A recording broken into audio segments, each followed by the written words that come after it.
तो स्वागत है आपका फिर से हड़प्पा सभ्यता के नए वीडियो में। क्योंकि हम जो पहले ही बता रखे थे कि हम हड़प्पा सभ्यता को काफ़ी सीक्वेंसिंग में चीज़ों को पढ़ेंगे। तो उस सीक्वेंस में देखा जाए तो आज हमें पढ़ना है हड़प्पा सभ्यता का सेक्शन सी में हमने क्या देख रखा था। तो हड़प्पा सभ्यता से संबंधी जो व्यवस्थाएं थी उनके बारे में हमको पढ़ना था।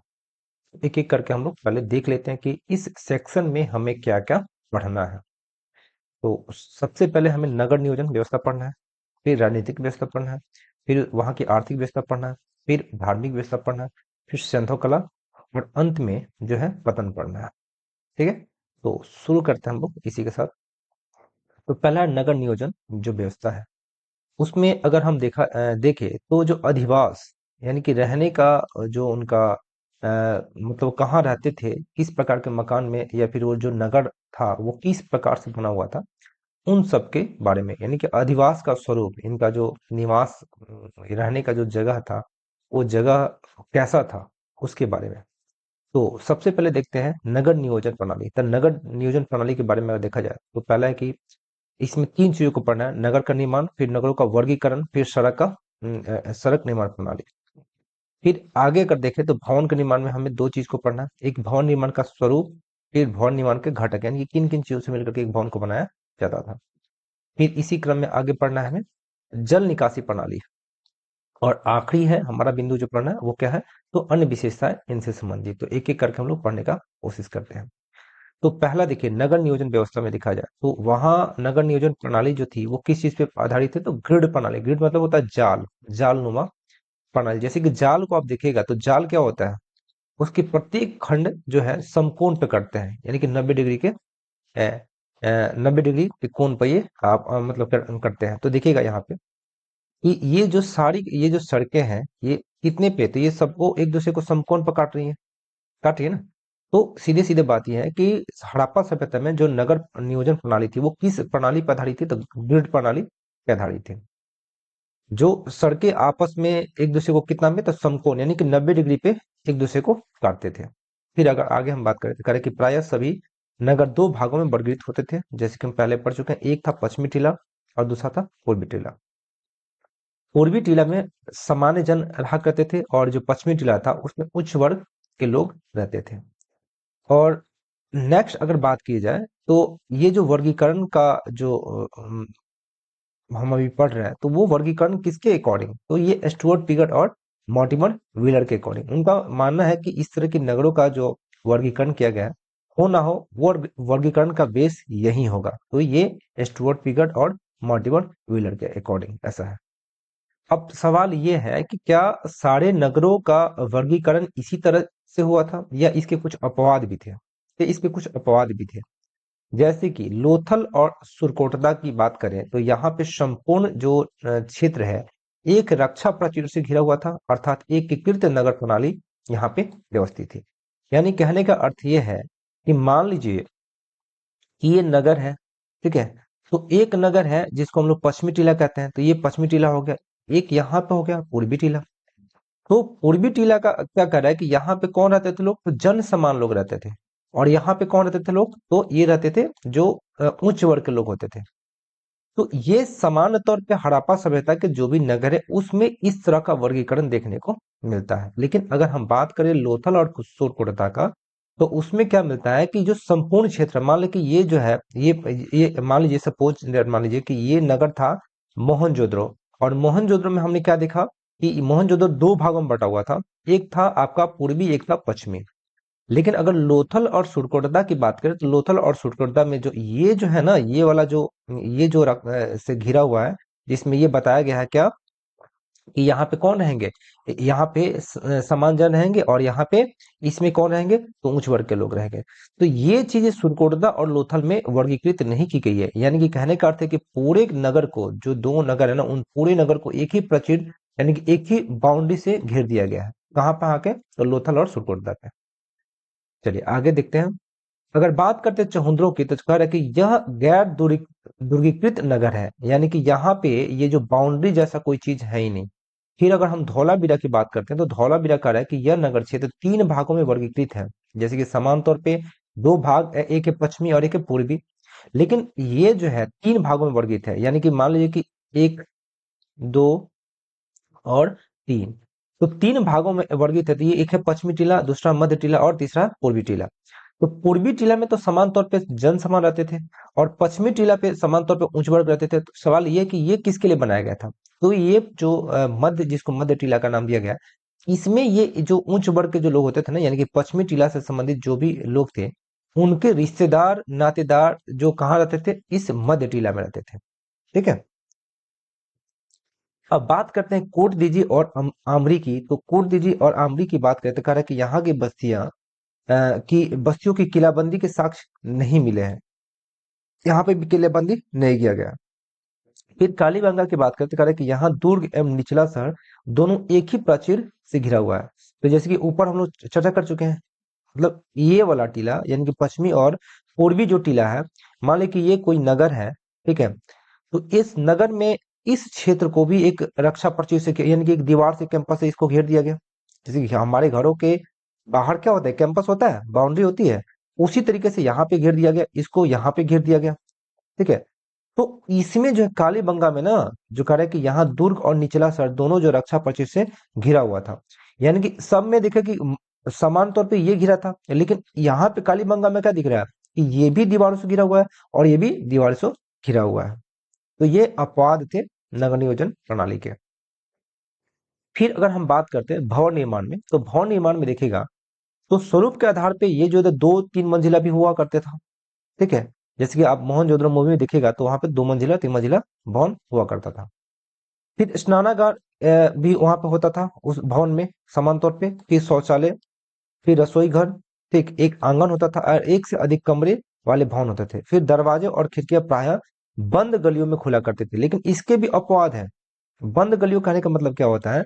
जैसे कि आप लोग देखते हैं, घर जो होता है, तो घर बनाने जब हम बनाते हैं, तो हर गांव में एक मेन रोड होता है, जहां पे यातायात के जितने भी साधन होते हैं वो सारे के सारे उसी से मतलब आते जाते हैं।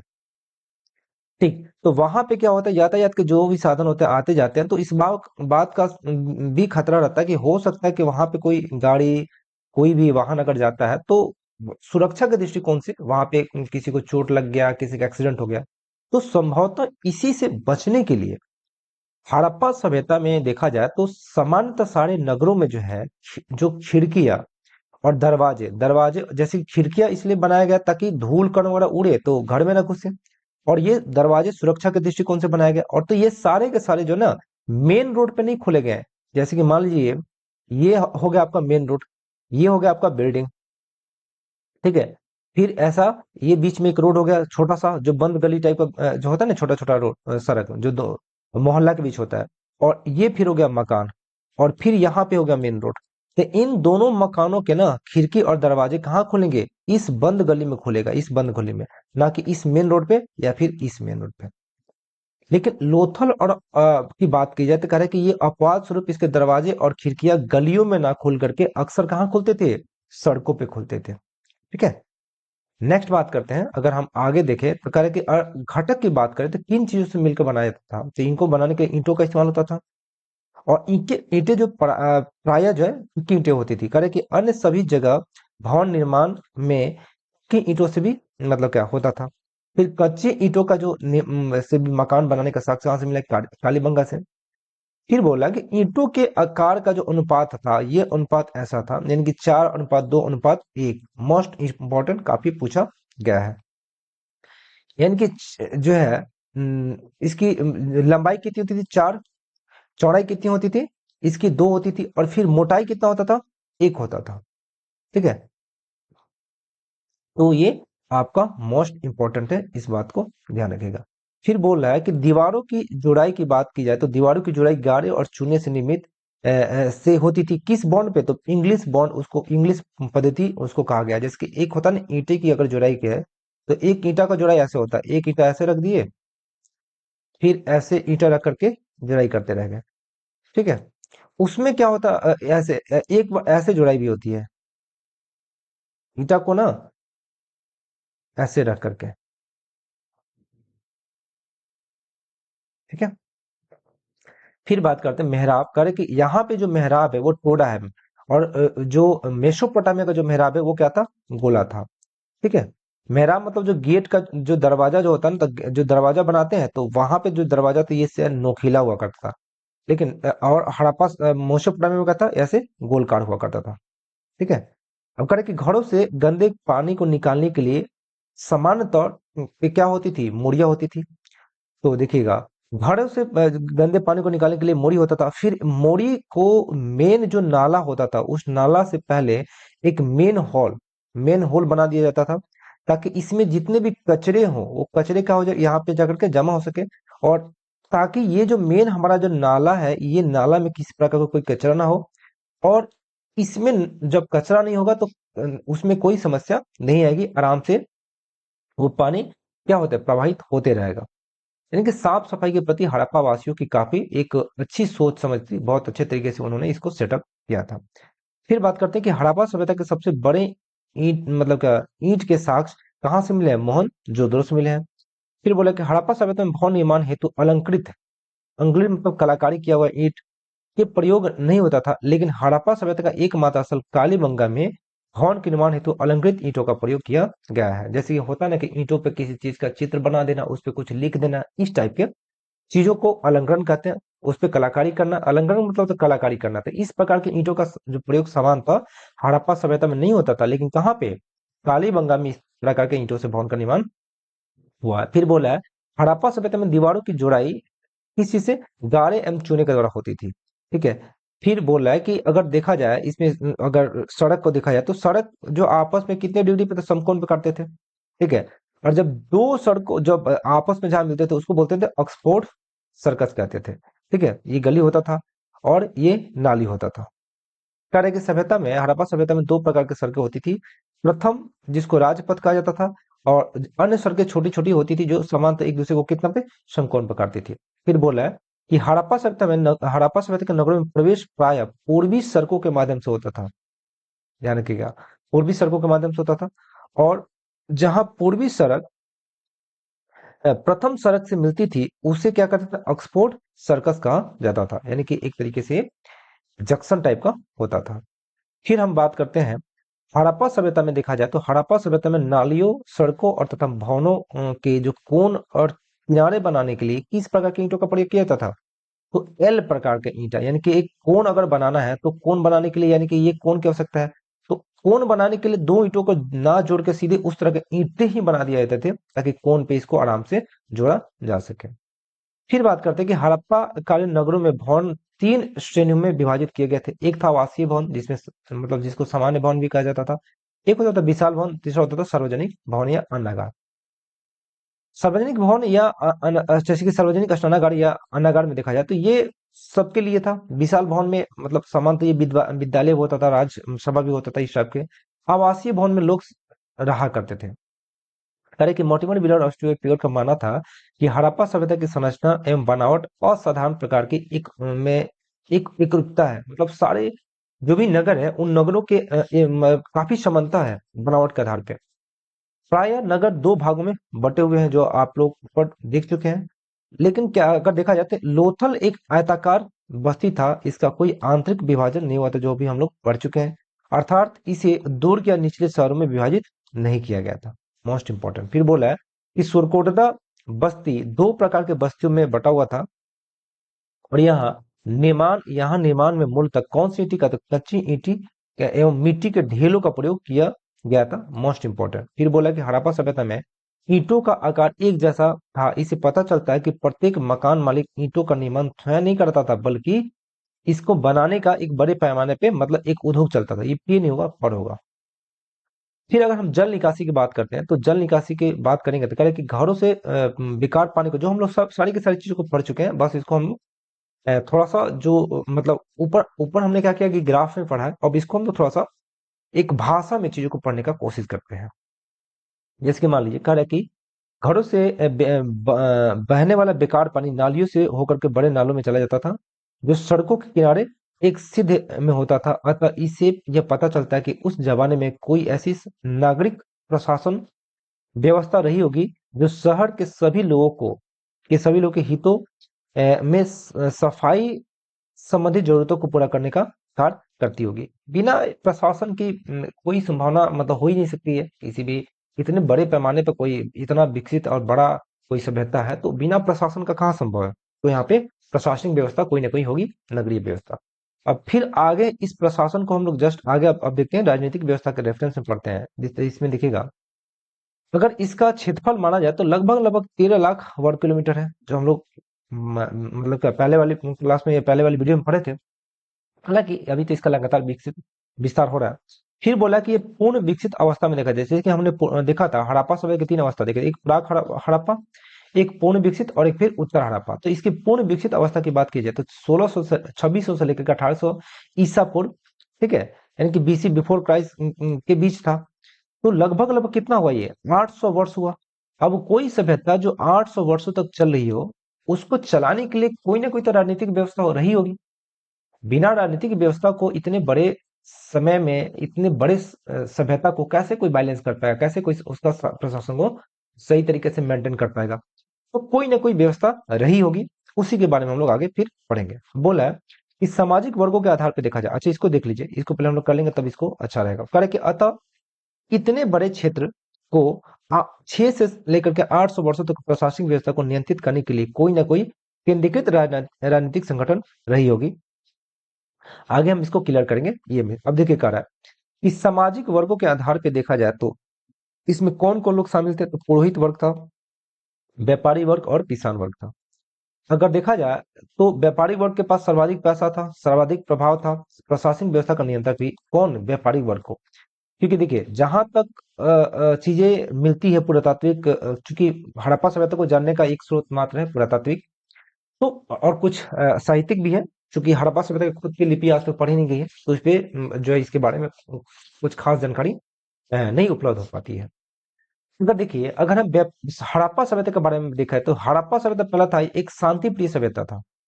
यानी कि वहां के लोग युद्ध में विश्वास नहीं करते थे। तो जब युद्ध में विश्वास नहीं करते तो हो ना हो, वहां पे जैसे कि युद्ध में विश्वास करने का मतलब क्या है? जैसे कि समान तौर पे हम वैदिक सभ्यता में देखेंगे तो युद्ध करने का कार्य कौन करेगा? तो क्षत्रिय जो है वो युद्ध करने का कार्य करेंगे। तो जो अब यहाँ पे व्यापारी वैश्य का कार्य क्या होगा? व्यापार करना। भैया जब युद्ध प्रिय है ही नहीं तो क्या है? तो व्यापार करेंगे। और बहुत ऐसे विलेख, बहुत ऐसे साक्ष्य बताते हैं कि हड़प्पा सभ्यता का व्यापार मेसोपोटामिया, मिस्र या आप मोहनजोदड़ो मूवी में दिखेगा, उसमें क्या दिखाता है कि व्यापार करने के लिए वो जाते हैं। ठीक है, तो इन सबसे क्या लगता है कि इस सभ्यता में हो ना हो जो व्यापारी वर्ग था वो काफी प्रभावशाली था, जिसके पास सर्वाधिक पैसा था, सर्वाधिक प्रभाव था और प्रशासनिक व्यवस्था का नियंत्रक भी यही हुआ करता था। पर कि मंदिर का साक्ष्य जो है अगर देखा जाए तो हड़प्पा सभ्यता में नहीं मिला, मेसोपोटामिया में मिला है। तो मंदिर का साक्ष्य नहीं मिला है तो कहीं ना कहीं इस बात का भी है प्रमाण कि भैया जब वो उतने अच्छे अच्छे बड़े बड़े घरों का निर्माण करते थे, फिर मंदिरों का निर्माण क्यों नहीं करता? तो देखिए अक्सर ये होता है कि जिस कालखंड में, जिस समाज में, जिस चीज का, जिस देश में जिस चीज का प्रभाव सबसे अधिक होता है, उससे संबंधित चीजों का जो है उस कालखंड में, उस सभ्यता संस्कृति में बहुत ही बड़े पैमाने पे एक हर जगह मतलब उसका विकास दिखता है। जैसे कि मान लीजिए, अगर देखिएगा दक्षिण भारत में देखिएगा तो जो शासक थे, ठीक, तो वो शासक जिस धर्म से संबंधित थे, जिस धर्म को मानते थे, उस धर्म से संबंधित चीजों को उन्होंने सेटअप करवाया, बनवाया। अगर हम फिर उसी तरीके से अगर हम बिहार की बात करें तो बिहार में जो पूर्व मध्यकाल का जो इतिहास है, जो पाल वंश का शासक शासक है, उन्होंने क्या किया? जो भी महाविहार विश्वविद्यालय का निर्माण किया, उन उसमें क्या, वो चूंकि वो बौद्ध धर्म से थे तो उन्होंने बौद्ध धर्म को काफी मतलब क्या सपोर्ट किया। फिर अगर हम देखें अशोक के बारे में तो अशोक ने क्या किया? बौद्ध धर्म को अपनाया और उसने बौद्ध धर्म को क्या कर दिया? विश्व धर्म बना दिया। यानी कि उस टाइम में सबसे अधिक प्रभावशाली जो क्या था, तो उस टाइम में वो जो बौद्ध धर्म काफी प्रभावशाली था। तो बौद्ध से संबंधित चीजों को काफी बड़े पैमाने पे उसका विकास और विस्तार किया गया। क्योंकि हड़प्पा सभ्यता में अगर मंदिर नहीं मिला तो इस बात की संभावना है, ठीक, कि हो ना हो इस कालखंड में जो ब्राह्मण जो वर्ग था, जिसको जिसका कार्य पूजा कराना होता था, वो ब्राह्मण वर्ग का उतना प्रभाव नहीं रहा होगा। लेकिन कहीं ना कहीं अगर इतने प्रभावशाली अगर ये वर्ग दिखते हैं, ठीक है, तो हो सकता है कि इस वर्ग का या इस सभ्यता का जो नियंत्रक होंगे वो कौन होंगे? प्रशासनिक स्तर पर नियंत्रक होंगे, हो ना हो व्यापारी वर्ग ही होंगे। फिर बात करते हैं मंदिर के साक्ष्य की। बात करते हैं हड़प्पा सभ्यता में साक्ष्य मिले, मेसोपोटामिया में साक्ष्य मिले हैं। सामाजिक तौर पे प्रभावशाली वर्ग हड़प्पा सभ्यता में पुरोहित नहीं था, क्योंकि ऊपर हम लोग डिस्कस कर चुके हैं। अतः प्रशासनिक व्यवस्था किसके हाथों में होगी? व्यापारी के हाथ में। अगर देखा जाए मेसोपोटामिया में पुरोहित थे, अतः प्रशासनिक व्यवस्था किसके हाथों में होगी? पुरोहित के हाथों में संभावना है। फिर अगर बात कर रहे हैं कि डॉक्टर आर एस शर्मा के अनुसार हड़प्पा सभ्यता के लोग ने सबसे अधिक क्या ध्यान किस पे दिया था? व्यापार और वाणिज्य पे। अतः इसे ज्ञात होता है कि हड़प्पा सभ्यता का शासन संभवतः किसके हाथों में होगा? वाणिक के हाथों। वाणिक मतलब होता है व्यापारी वर्ग, यानी कि वाणिक वर्ग के हाथों में होगा। तो ये खुद बोलते हैं कि भैया हो ना हो इस सभ्यता के जो मतलब संस्थापक संस्थापक इन द सेंस इसके प्रशासनिक स्तर पर नियंत्रक कौन होंगे? ये व्यापारिक वर्ग होंगे। हालांकि कह रहा है कि ए एल वासम ने महोदय के अनुसार हड़प्पा सभ्यता में पुरोहितों का ही शासन था, लेकिन एक अन्य विद्वान है जो ए एल वासम है, वो बताते हैं कि नहीं भैया, यहाँ पे किसका शासन है? यहाँ पे है आपका पुरोहितों का शासन था।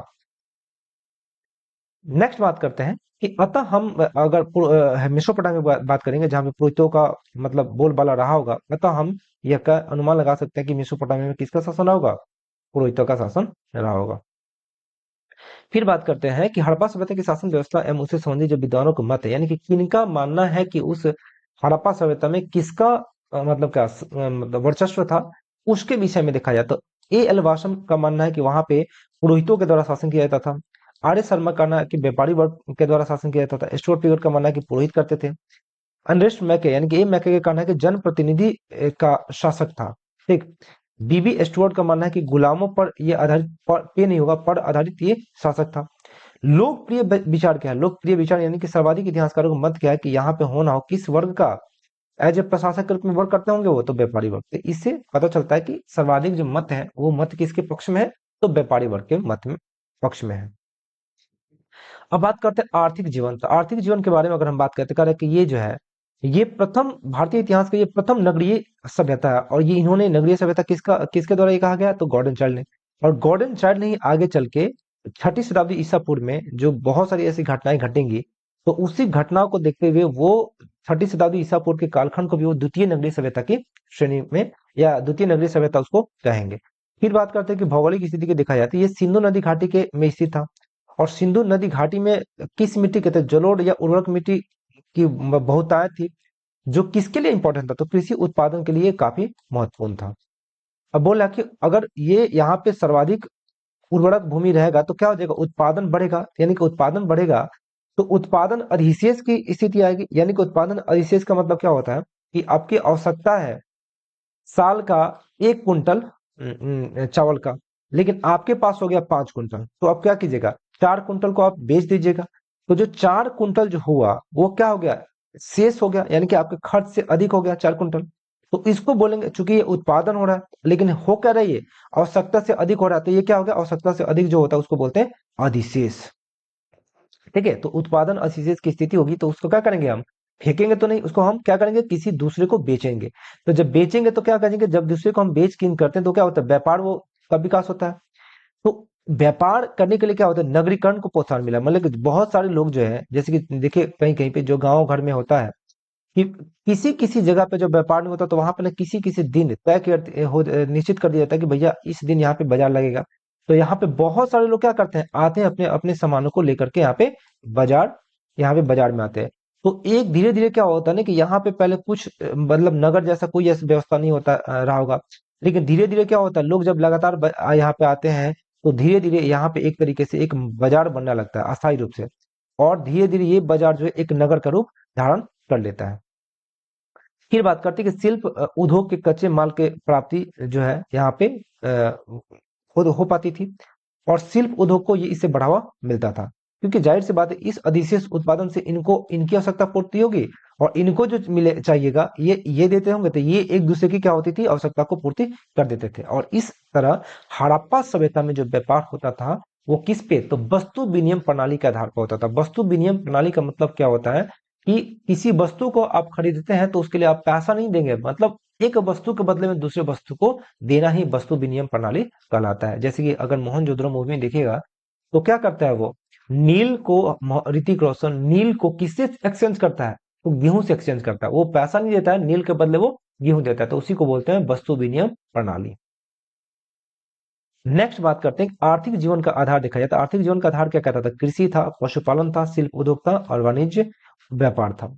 यानी कहने का अर्थ यह है कि जो उस कालखंड में लोग अपनी जीविका को चलाने के लिए किन किन चीजों को मतलब करते थे, तो उसमें कृषि था, फिर पशुपालन था और शिल्प उद्योग था। फिर इन इनसे जो उत्पादन अधिशेष होगा, उस उत्पादन अधिशेष को क्या करेंगे, व्यापार करेंगे। इससे क्या होगा कि व्यापार और वाणिज्य को प्रोत्साहन मिलेगा। तो व्यापार जो आंतरिक और बाह्य दोनों होता था। आंतरिक मतलब क्या होता था, आंतरिक मतलब जैसे कि मान लीजिए कि इंडिया, तो इंडिया के अंदर उसके राज्यों में जो व्यापार करेंगे तो उसको बोलेंगे आंतरिक व्यापार।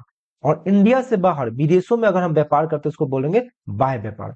और इसके लिए जो मार्ग का यूज मतलब प्रयोग किया जाता था वो कौन कौन सा था, तो स्थल मार्ग और जल मार्ग दोनों का प्रयोग किया जाता था। अगर बात करें फिर, अगर वाणिज्य और व्यापार होता था तो वाणिज्य और व्यापार करने के लिए जब दो मार्ग था, तो जो अगर जल मार्ग की बात करें, स्थल मार्ग के तो इन द सेंस कहीं से भी जा सकते हैं, लेकिन जल मार्ग के लिए सबसे जरूरी क्या है कि आपका बंदरगाह होना चाहिए। तो उस कालखंड में जो प्रमुख बंदरगाह थे उसमें क्या था, लोथल था, फिर रंगपुर था, सुरकोटा था, बालाकोट था, फिर सुक्ता कैंडोर था और सुक्ता को था। ये इस कालखंड के सबसे प्रमुख क्या थे, बंदरगाह थे, जो एग्जाम के पॉइंट ऑफ व्यू से काफी इंपॉर्टेंट है। फिर देखते हैं, कारण कि नगरीकरण सैंथो सभ्यता के स्वरूप की ही एक प्रमुख विशेषता थी। वस्तुतः नगरीकरण विकसित एवं जटिल आर्थिक संगठन का एक परिचायक है। नगरीकरण की जो व्यवस्था होती है उसमें नगरीकरण में बहुत सारी मतलब चुनौतीपूर्ण या जटिल मतलब का कार्य होते हैं। और उस कार्य को मतलब ये कैसे मतलब सही तरीके से तब हो पाता है जो उसको हम क्या करेंगे, मतलब अगर वहां पे नगरीकरण हो जाती है, नगरीकरण करने के पश्चात क्या हो जाएगा, बहुत सारे ऐसे लोग, बहुत सारे ऐसी चीजें वहां पे उपलब्ध हो जाएंगी जिसको हम अच्छे तरीके से कर पाएंगे। फिर बोला है कि कृषि एवं पशुपालन के अतिरिक्त यहाँ पे शिल्प उद्योग भी होता था। और व्यापार सिंधु सभ्यता के आर्थिक जीवन का प्रमुख आधार था। यानी कि व्यापार अगर सिर्फ सिंधु सभ्यता का आर्थिक जीवन का प्रमुख आधार था, तो हो ना हो यहाँ पे क्या चीज होता होगा, यहाँ पे सबसे इंपॉर्टेंट ये चीज होता होगा कि हम व्यापार को अधिक इंपॉर्टेंट देते होंगे। तो यहाँ पे व्यापारी वर्ग ही क्या होते थे, यहाँ पे एज ए प्रशासक के रूप में हुआ करते थे। फिर बोला कि संभवतः स्थानीय उपभोग से अधिक पैदावार देने वाले उन्नत और कारगर कृषि के द्वारा ही नगर वासियों के भरण पोषण हेतु अनाज और विभिन्न प्रकार के शिल्पियों के लिए कच्चे माल का उत्पादन सुलभ हो पाता था। मान लीजिए कि अगर कृषि किए और कृषि करने के कंडीशन में आपके पास नील हो गया, तो नील अतिरिक्त नील क्या कीजिएगा, फेंकिएगा थोड़ी, उसको क्या कीजिएगा, व्यापार कीजिएगा। तो व्यापार कीजिएगा तो ये खेती कहाँ पे हो रहा है, ग्रामीण क्षेत्र में हो रहा है। लेकिन अगर शहरी क्षेत्र में कोई लोग रहता है तो शहरी क्षेत्र में अगर नील की आवश्यकता है तो ये क्या करेंगे, नील ले करके यहाँ पे इनको बेच देंगे। दूसरी चीज कि अगर शिल्पी है तो शिल्पी अगर कोई कार्य करते हैं तो वो शिल्पी कार्य अगर मतलब जिनकी भी आवश्यकता है, अगर शहरी शहर के लोग को आवश्यकता है तो शहर के लोग को यहाँ पे देंगे, और इनको आवश्यकता है तो ये इनको देंगे। अब फिर अगर मान लीजिए कि कपास की अगर खेती कौन कर रहा है, किसान कर रहा है, लेकिन उस कपास से कपड़े बनाने का काम कौन करेंगे, उद्योग करेंगे। तो एक तरीके से इनकी आवश्यकताओं को, ठीक है, नगर पूरा करता था, और नगर की आवश्यकताओं को ग्रामीण क्षेत्र के द्वारा पूरा किया जाता था। यानी कि एक वस्तुओं का आदान प्रदान हुआ करता था। फिर बोला कि साथ ही सिंधु घाटी सभ्यता की उर्वरक भूमि खेती के लिए क्या थी, अत्यंत उपयुक्त थी। इसके अतिरिक्त नदियों के जल मार्ग एवं सड़कों के द्वारा विभिन्न प्रकार के व्यापारिक क्रियाकलाप भी होते रहेंगे। फिर बोला कि मोहर तथा एक जैसी बाढ़, यहाँ बाढ़ नहीं होगा, बांट होगा, बांट जो होता है ना, बांट, बटखारा नहीं होता, बटखारा बांट वाला,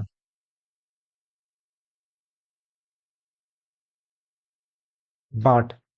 बांट प्रणाली का प्रणाली का भी व्यापार के विकास में अहम योगदान था। हालांकि क्रय विक्रय किस पे आधारित था, वस्तु विनिमय प्रणाली पे था, क्योंकि उस समय सिक्कों का प्रचलन नहीं था। फिर बात करते हैं कृषि के बारे में। अगर हम लोग बात करें तो कृषि की क्या स्थिति थी, तो कृषि के बारे में अगर बात करें तो कह रहा है कि कृषि जो है समान तौर पर इसकी रोपाई या बुआई नवंबर दिसंबर में हुआ करता था। और इसके लिए लकड़ी का हल का प्रयोग किया जाता था। ठीक है, ध्यान रखिएगा। और साथ ही साथ हेंगे एवं कोदाल के भी साक्ष्य मिले हैं, लेकिन वो सारे के सारे क्या, लकड़ी से निर्मित। और कुछ तो साक्ष्य नहीं मिले, क्योंकि जैसे कि टेरा और जो मिट्टी के बहुत सारे ऐसे पके हुए मिट्टी के जो साक्ष्य मिले हैं, जैसे कि बैलगाड़ी, जैसे कि हल, ये सब चीज का हो सकता है कि वो नष्ट हो गया हो, लकड़ी के अगर हो तो लोहे का या कांसे का यहाँ पे मिलने का साक्ष्य नहीं है। फिर भी यहाँ पे जो खेती होती थी किससे होती थी, लकड़ी के हल का इस्तेमाल इसमें किया जाता था। फिर अगर हम कटाई की बात करें, नहीं कि रुपाई का होता था नवंबर दिसंबर में, तो कटाई कब होता था, मार्च और अप्रैल में। और कटाई के लिए समान तौर पे पत्थर के हाशियों का इस्तेमाल किया जाता था। फिर बोला कि फसल, अब कह रहे कि फसल सामान्य, अगर सामान्य फसल की और मोटे अनाज की बात करते हैं, दो रूपों में था फसल, दो रूपों में एक सामान्य फसल था, इसमें सामान्य में सा हो जाएगा।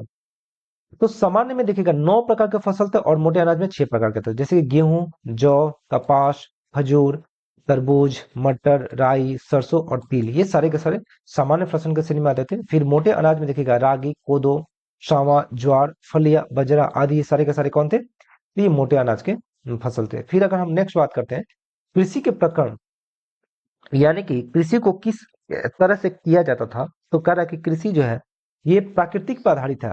ठीक है, नहर और नालों के से सिंचाई का प्रमाण नहीं मिलता है यहाँ पे, यानी कि वर्षा हुआ तो उससे खेती हुई, बाकी नहीं हुआ तो फिर कोई व्यवस्था नहीं हो पाती थी। फिर देखते हैं जैसे कि मोहनजोदड़ो मूवी में क्या देखते हैं, सिंधु नदी जो है मतलब कि मुड़ जाती है, यानी कि बारिश होता ही नहीं है, तो बारिश नहीं होगा और सिंधु नदी मुड़ जाएगी तो क्या हो जाएगा, फिर खेती करना संभव नहीं हो पाएगा। तो लोग क्या करता है, फिर उस नगर को, उस क्षेत्र को छोड़ करके दूसरे नगरों में जाने का कोशिश करता है। नोट पॉइंट अगर देखा जाए तो नोट पॉइंट करके गन्ने की खेती का यहाँ नहीं होती थी, और ये मोस्ट इंपॉर्टेंट है। तो देखिए इसको जो हम लोग ऊपर ग्राफ में पढ़े हैं उसी चीज को हम लोग भाषा में पढ़ने का कोशिश करते हैं। देखिए कह रहा है कि सिंधु घाटी सभ्यता आर्थिक जीवन में कृषि का अत्यंत महत्वपूर्ण स्थान था। सिंधु एवं उसकी सहायक नदियों के द्वारा प्रति वर्ष लाई गई जलोढ़, जो उपजाऊ जलोढ़ मिट्टी जो होती थी, कृषि के लिए क्या होती थी, अत्यंत ही उपयुक्त मानी जाती थी। फिर बोला कि सिंधु सभ्यता के लोग नवंबर के महीने में बाढ़ उतर जाने के बाद, जो नवंबर मंथ में बाढ़ खत्म हो जाता था, तो बाढ़ वाले मैदानों में, मतलब जो मैदानी क्षेत्र होता था, उनमें बीज डाल देते थे या बीज बो देते थे, और फिर अप्रैल महीना में अगली बाढ़ आने से पहले उसको क्या करते थे, काट लेते थे। फिर बोला कि यहाँ कोई फावड़ा या हल का प्रमाण तो नहीं मिलता, लेकिन कालीबंगा की जो प्राक हड़प्पाई अवस्था में हल लेखा के प्रमाण मिलते हैं। फिर बोला है कि हड़प्पाई लोग शायद लकड़ी के हलों का प्रयोग करते थे तथा फसल काटने के लिए पत्थर के हाशिए का प्रयोग करते थे। मोहनजोदड़ो में बनौली से मिट्टी के खिलौने का साक्ष्य मिला है, यानी कि मिट्टी के खिलौने मतलब जैसे कि अगर हल है तो जो मिट्टी का हल मिल गया। फिर आपके पत्थर के हाशिए के साक्ष्य के भी प्रमाण मिले हैं। फिर बोला सिंधु घाटी सभ्यता के किसी भी स्थल से नहर और नालों के से सिंचाई के प्रमाण नहीं मिलते हैं। संभवतः किसी कार्य के लिए हड़प्पाई लोग प्राकृतिक स्रोतों पर आधारित था। फिर बोला कि हालांकि बलूचिस्तान और अफगानिस्तान के कुछ हिस्सों में नालों और नहरों के प्रमाण मिलते हैं। फिर बोला कि सर्वप्रथम यहाँ के निवासियों के द्वारा मेहरगढ़ क्षेत्र में कपास की खेती की गई थी, और कह रहा है कि वस्तुतः यहाँ विश्व में कपास के अस्तित्व का प्राचीनतम साक्ष्य मतलब का मिलता है, ये जो है प्राचीनतम साक्ष्य है। फिर बोला कि इसी कारण यूनान सिंध क्षेत्र को क्या बोलते थे, सिंडन कहने लगे, जो कि सिंध शब्द कहीं से ही निकला हुआ था। फिर अगर हम लोग देखते हैं ऐतिहासिक कार्य के नोट पॉइंट में क्या करें, ऐतिहासिक काल में मेसोपोटामिया में कपास के लिए सिंधु शब्द का प्रयोग किया जाने लगा। यूनानी ने इसे क्या कहा, सिंडन को, जो ये सिंडन कहा, जो सिंध शब्द कहीं क्या था, यूनानी रूपांतरण था। फिर हम बात करते हैं पशुपालन की तरफ। तो पशुपालन की अगर हम बात करें तो पशुपालन में किन किन पशुओं का देखिए, तो एक था पवित्र पशु, एक प्रिय पशु, एक अन्य पशु। इस दोनों में बहुत कंफ्यूजन होता है, और ये आपके एग्जाम में बहुत बार पूछे जाते हैं, और अक्सर इस कंफ्यूजन में, मैं ये नहीं बोल रहा हूं कि सारे लोग गलती करते हैं, लेकिन जिनको कंफ्यूजन रहता है वो गलतियां करते हैं। तो इसमें हम देखें तो जो पवित्र पशु था वो एक सिंगी जानवर था। जैसे कि ऋतिक रोशन को जब वो सपने में कौन सा था, एक एक सिंगी जानवर को देखता है। और एक था कुब्बड़ वाले सांड, यानी कि कुब्बड़ वाले सांड को सबसे प्रिय पशु और सबसे पवित्र पशु किसे कहा जाता था, एक सिंगी जानवर को। फिर बोला कि अन्य पशुओं की बात करते घरेलू पशु और जंगली पशु भी थे, जैसे कि बैल हो गया, गाय हो गया, भैंस हो गया, कुत्ता हो गया, बकरी हो गया, बिल्ली हो गया, एक खच्चर, गधे, ये सारे के सारे क्या थे, आपके एक घरेलू जानवर थे। फिर ऊंट, हाथी, बाघ, हिरन, मोर, गेंडा, सुअर, ये सारे के सारे क्या थे, जंगली जानवर थे। इसमें देखिएगा शेर नहीं है कहीं पे भी, और अक्सर शेर पर क्वेश्चन पूछा जाता है। तो नोट पॉइंट कह रहा है कि कुछ प्रमुख जानवर जिनका अंकन हड़प्पाई मुद्रा में नहीं किया गया, वो कौन कौन से, तो ऊंट, घोड़ा और गाय। देखिए ऊंट, घोड़ा और गाय के हड़प्पा सभ्यता में साक्ष्य मिले हैं, लेकिन ये किसी तरह के मतलब मुद्राओं पे या मोहरों पे इनका अंकन नहीं किया गया, एक काफी खास इंपॉर्टेंट बात है। फिर बोला कि हड़प्पा सभ्यता में जो शेर है, शेर का तो कोई साक्ष्य नहीं मिलता है, इनका तो कम से कम ये है कि इनका साक्ष्य मिलता है, और इसका, शेर का साक्ष्य मिलता ही नहीं है। अब बात करते हैं घोड़े के अस्तित्व को लेकर बहुत सारा क्वेश्चन पूछा गया है, तो इसके ऊपर थोड़ा सा हम लोग अलग तरीके से डिस्कस कर लेते हैं। तो घोड़े के अस्तित्व की हम बात करते करें कि हड़प्पा सभ्यता में घोड़े का अस्तित्व था। हड़प्पाई लोग घोड़े से परिचित नहीं थे। देखिएगा ध्यान से इसको देखिएगा। हड़प्पा सभ्यता का इस कथन को अगर हम या इस बात को देखें तो हड़प्पा जो मोहनजोदड़ो मूवी है, मोहनजोदड़ो में ऋतिक रोशन जब जाता है मार के, तो उसमें देखिएगा वो घोड़े को पहली बार देखता है लोग। ठीक है। तो घोड़े को पहली बार देखता है तो क्या पूछता है कि ये क्या है, ये कौन सा जानवर है। तो वो क्या बोलता है कि ये जो वो पूछता नहीं कि क्या ये दूध देता है, तो वो क्या बोलता है नहीं ये दूध नहीं देता है। तो ये क्या करता है, तो ये बहुत ही तेज दौड़ता है। तो इसका नाम क्या है, तो घोड़ा है। तो इनका मतलब क्या है कि हड़प्पा सभ्यता में घोड़ा का अस्तित्व था, यानी कि वहां उस वक्त भी घोड़ा था, लेकिन इस घोड़े से वहां के लोग परिचित नहीं थे कि ये है क्या। ठीक है। क्योंकि ये दूसरी जगह से आया था, दूसरे लोग लेकर के आए थे, नया नया था ये। फिर बोला है कि फिर बोला है कि घोड़े के अस्थि पंजर के साक्ष्य कहां से मिले, तो सुरकोटता से। मान लीजिए जो घोड़ा आया और यहाँ पे मर गया, तो उसको लेके कोई थोड़ी जाएगा, तो यहीं पे छोड़ दिया। तो इसके साक्ष्य कहां से मिले, तो सुरकोटता से मिला है, जो कहाँ का, गुजरात में है। घोड़े के दांत का साक्ष्य कहां से, तो बलूचिस्तान से मिला है। फिर घोड़े के हड्डियों का साक्ष्य कहां से, तो लोथल, कालीबंगा और सुरकोटता से मिला है। फिर बात करते हैं कि घोड़े के मिट्टी के बने खिलौने के साक्ष्य कहां से मिले हैं, तो लोथल और नौसारी से मिले हैं। चलिए फिर अब आते हैं शिल्प उद्योग के बारे में हम चर्चा करते हैं। तो शिल्प उद्योग के बारे में चर्चा करेंगे तो उसमें देखेंगे कि कौन कौन से उद्योग प्रमुख थे, कौन कौन से उद्योग प्रमुख नहीं थे।